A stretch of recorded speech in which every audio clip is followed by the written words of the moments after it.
Welcome to The Commute, a Bible study podcast designed to turn your commute into an opportunity to grow in your faith.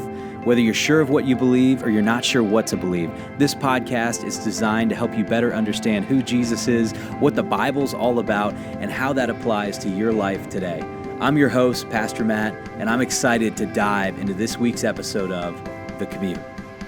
Well, friends, welcome back to another episode of The Commute. It is Pastor Casey here this week, flying solo. For this episode, we will dive in today to one of the gospel readings that's coming up this week in Luke. We're going to take a look at a passage in Luke chapter 7. It is a passage unique to Luke, and though it's short, a lot of marvelous stuff happens in it. So if you'll come with me, we will just dive into it and have a little bit of a chat about it. So the pericope we're going to read is Luke chapter 7, verses 1 through 17. If you have the scriptures accessible and would like to follow along, please feel free to do so. Otherwise, just listen to these words. This is the account of Jesus raising a widow's son. It says, "Soon afterward, he went to a town called Nain, and his disciples and a great crowd went with him. As he drew near to the gate of the town, behold, a man who had died was being carried out, the only son of his mother, and she was a widow, and a considerable crowd from the town was with her. And when the Lord saw her, he had compassion on her and said to her, 'Do not weep.' Then he came up and touched the bier, and the bearer stood still. And he said, 'Young man, I say to you, arise.' And the dead man sat up and began to speak. And Jesus gave him to his mother. Fear seized them all, and they glorified God, saying, 'A great prophet has arisen among us, and God has visited his people.' And this report about him spread through the whole of Judea and the surrounding country."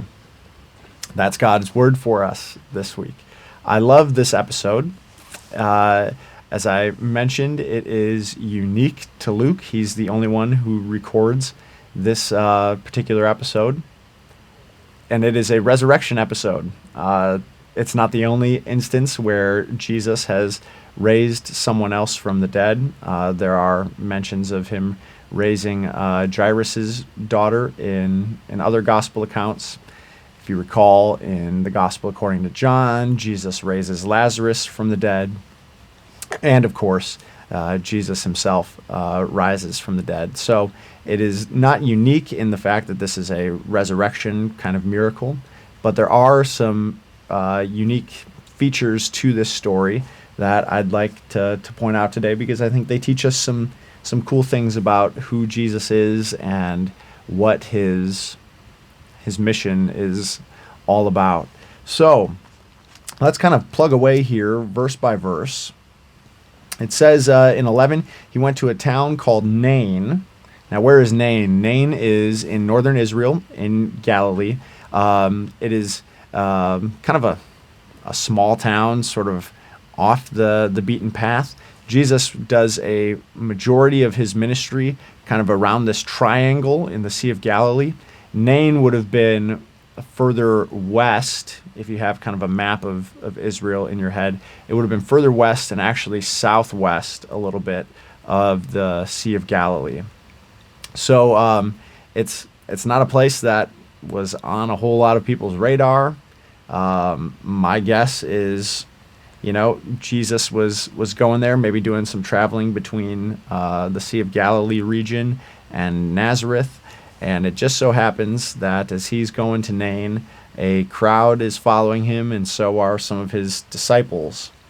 They get toward the outskirts of the town. They reach the town gate, and they see that there's a procession coming out of the town. It's a funeral procession, and this is sort of customary with Jewish laws and rituals around death. You don't bury somebody inside the city. You take them outside the city gates and have them buried there. So a young man has died, and there has been some funeral observance, and now they're carrying him outside the city so that they might take him to his burial spot, his resting place. And this is where Jesus encounters the crowd. And we get a little bit of a description about the man who has died. It says in verse 12 that he is the only son of his mother. So a beloved and precious child to his mother.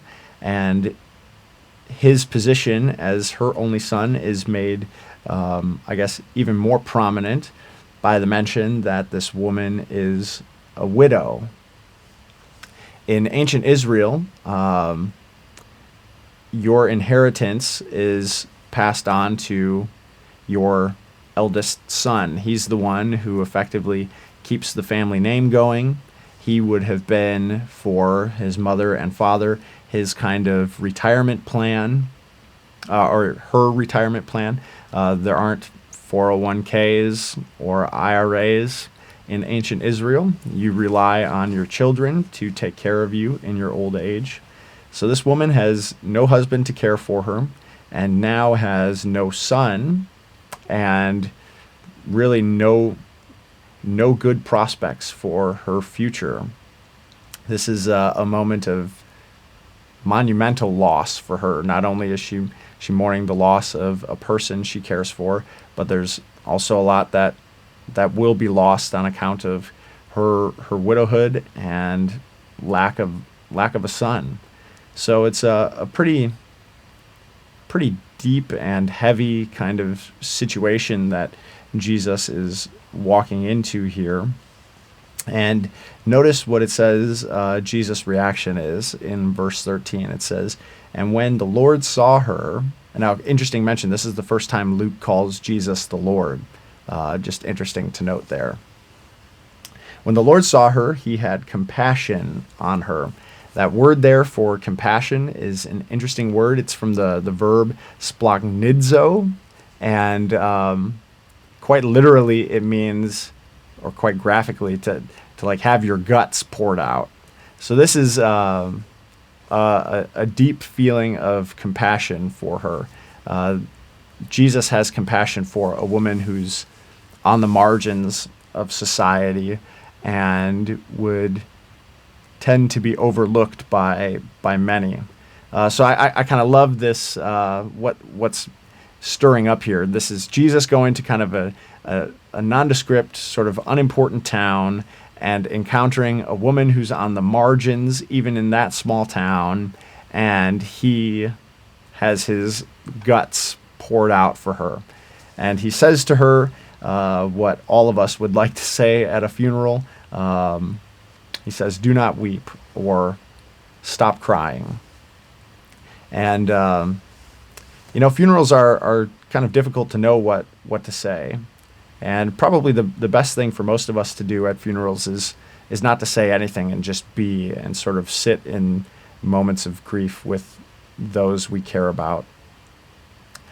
Jesus, on the other hand, though, can actually say, "Do not weep," or "Stop crying," because he can do something about death. And he does just that.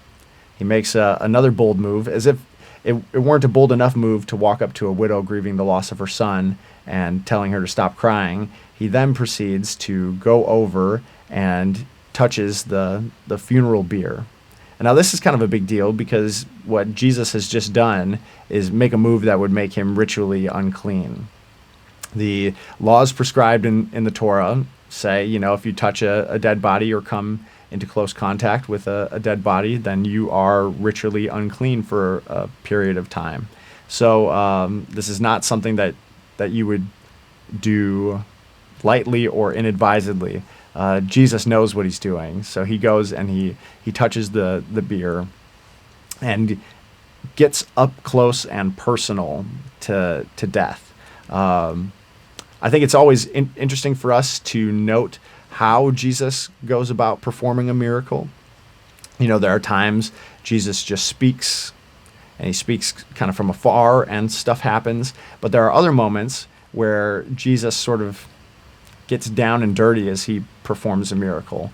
And I think we should take note of those things and ask ourselves, well, what might this tell us about Jesus in the way he's acting?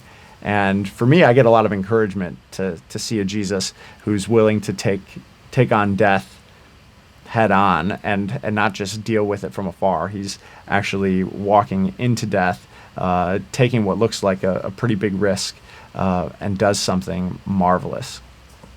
So he touches the bier, and then he speaks. He speaks directly to the young man, and he says, "Young man, I say to you, arise."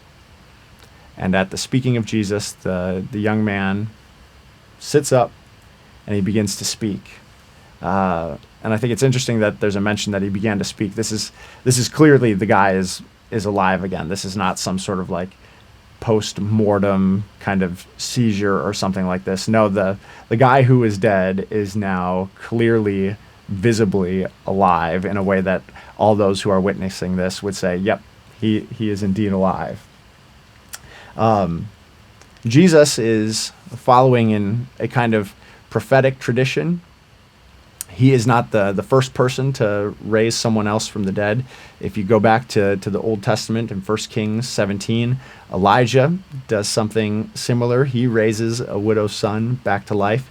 And in 2 Kings chapter 4, Elisha also raises the Shunammite's son back to life. So there are two really important prophets that would have kind of been in the mind and memory of a lot of these witnesses.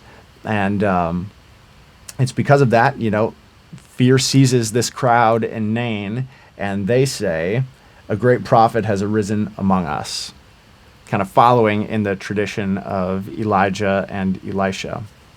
And they also say, God has visited his people, another way of saying God has come close to his people and dwelt among them. And naturally, a report about Jesus begins spreading all over the area. It's not every day you get to witness or even hear about someone being raised from the dead. So it causes quite a stir in the surrounding regions, and news about Jesus is spreading quite rapidly. And now this is also some foreshadowing, obviously, toward another resurrection miracle Jesus will perform in the Gospel according to Luke with Jairus' daughter, and most prominently, his own resurrection. So I think it's a good time for us now to ask the question, well, what does this tell us about God? I think it tells us, one, God's not afraid to deal with people on the margins. He has compassion on those who might otherwise be overlooked. God's not afraid of death and has the power over death. We see that in this account, and we witness that in an even more powerful way with Jesus' own resurrection. And I think we see that in resurrection, God is making all things new. Consider what would have happened for this young man, his mother. It is more than just a guy coming back to life. This is, in a sense, a glimpse toward a life and a household being made new and being made whole again. Not only does this woman have her son back, she has her future back. And I think for us to zero in on what we have in Jesus' resurrection is more than just the Son of God back from the dead. Because the Son of God comes back from the dead, we have a life and a household of God that is made whole again, and there is a bright and glorious future ahead for us because Jesus isn't dead anymore. So I hope that you receive some encouragement from this story, and I guess I would challenge you to dwell on what the resurrection of Jesus means for you, because it does mean something for you. Because Jesus is alive, you have a future. You have a hope that cannot be taken away, and maybe you feel like somebody who's kind of been on or somebody who might be on the margins in God's way of thinking. Well, the truth is you are not at all. God sees. God knows you. God knows everybody, and He's working even to bring wholeness, restoration, and newness, even to people who are on the margins or might believe they are on the margins. So, friends, my encouragement for you is God has not forgotten you. God has seen you, and God has done something about death for you. And because He is risen from the dead, you have new life, and you have really the most amazing things any person could possibly hope for. So thanks for joining us on this episode of The Commute and spending a little bit of time in the Word. If you have any questions or any thoughts that are popping into your head as you're reading throughout the week, please feel free to contact us. Pastor Matt and I love to dialogue about the Scriptures with you. And we pray God's blessings upon you as you make this journey throughout the year. And we'll see you next week right here for another episode of The Commute.